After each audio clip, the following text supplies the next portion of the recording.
नमस्ते दोस्तों। जहाँ पूरे देश में उत्तर प्रदेश की एक जो बच्ची जिसका कोई दोष नहीं था उस पर बलात्कार किया गया और उसको जान से मार दिया गया। इस घटना का शोर हो रहा है, जगह जगह पर एजिटेशन हो रही है, संघर्ष हो रहा है, आंदोलन हो रहा है। पूरा देश फिर निर्भया की तरह जल उठा है और पता नहीं क्या क्या और होने वाला है। और हर कोई डर के साए में कि बलात्कार की घटनाएं कब रुकेगी। लेकिन दूसरी तरफ कुछ ऐसी भी घटनाएं होती है जिनको बलात्कार होते हुए बलात्कार नहीं कहा जा सकता।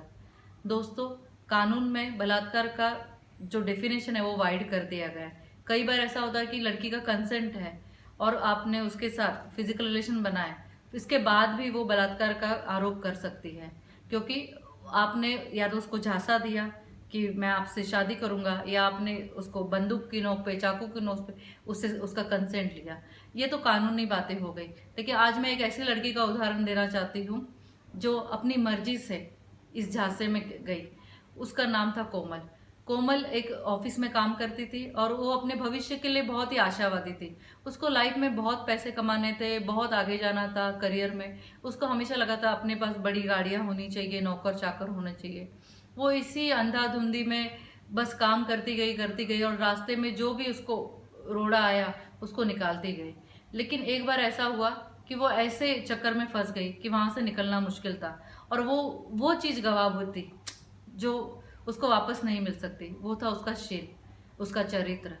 कोमल उसके ऑफिस के एक ऐसे दुगनी उम्र के आदमी से प्यार कर बैठी जो शादीशुदा था और एक लड़के का बाप था, और उस लड़की की उम्र भी कोमल के आसपास ही थी। तो आप समझिए कोमल ने क्या कर दिया। अब कोमल चाहती थी कि वो आदमी डिवोर्स ले और उससे शादी करे।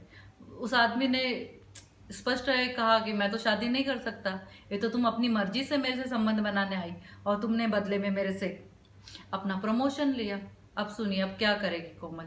कोमल चाहती थी, रो रही थी, रोना धोना करके वो यही चाहती थी कि वो उसकी पुलिस कंप्लेंट करे।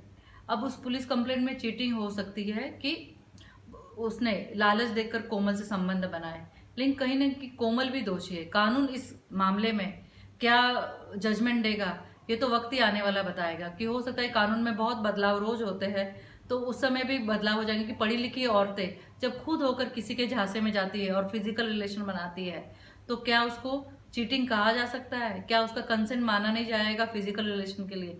तो कोमल के बारे में भी मैं यही कहना चाहूंगी कि कानून और उसको आगे भविष्य में क्या प्रोटेक्शन मिलेगा और जजमेंट क्या आएगा इस मैटर में कंप्लेंट करने पर, ये तो आने वाला वक्त बताएगा। लेकिन आज कोमल अपना चरित्र खो चुकी है और वो अपने माँ बाप को भी मुंह दिखाने के काबिल नहीं रही, क्योंकि वो सोचती है कि मैं अपने माँ बाप को किस मुंह से बताऊं। वो एक छोटे शहर से बड़े शहर में पढ़ने आई थी, वो वापस भी नहीं जाना चाहती। उसको कई तरह से समझाया मैंने कि तुम अपने माँ बाप को इस बारे में बताना जरूरी है, और इनफैक्ट अपने होने वाले पति को भी इस बारे में जानकारी देना जरूरी है, क्योंकि कभी ना कभी ये जो आदमी है सामने वाला आपको ब्लैकमेल भी कर सकता है। तो कहने का उद्देश्य तात्पर्य ये है कि कानून के अलावा इसका एक और पहलू है कि जब भी आप किसी से भी फिजिकल रिलेशन बनाते हैं तो हो सकता है कि वो आदमी फ्यूचर में आपको ब्लैकमेल भी कर सकता है।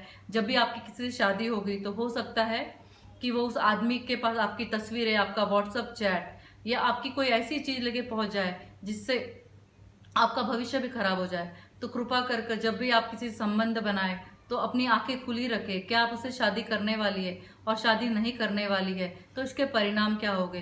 कहा जाता है कि जब लड़कियां अपना पंजाबी ड्रेस या साड़ी या ब्लाउज का कलर भी 19-20 उनको पसंद नहीं है, लेकिन जब अपना पति ढूंढते हैं, अपने प्रेमी ढूंढते हैं या अपना जीवन साथी ढूंढते हैं, तो वो ये गलतियां क्यों कर बैठती है। कोमल भी इसी सवाल का जवाब देना चाहती है कि वो उसने ऐसा क्यों किया। लेकिन इस सवाल का जवाब इतना ही है कि कोमल पूरी तरह अपने करियर के धुंध में थी और इस करियर की धुंध उसको ले डूबी है। कहाँ पर आप देखिए, करियर बनाना बहुत अच्छी बात है, लेकिन उसके लिए कौन सी कीमत चुकानी चाहिए ये कोमल के उदाहरण से हम सबको सीखनी चाहिए। धन्यवाद।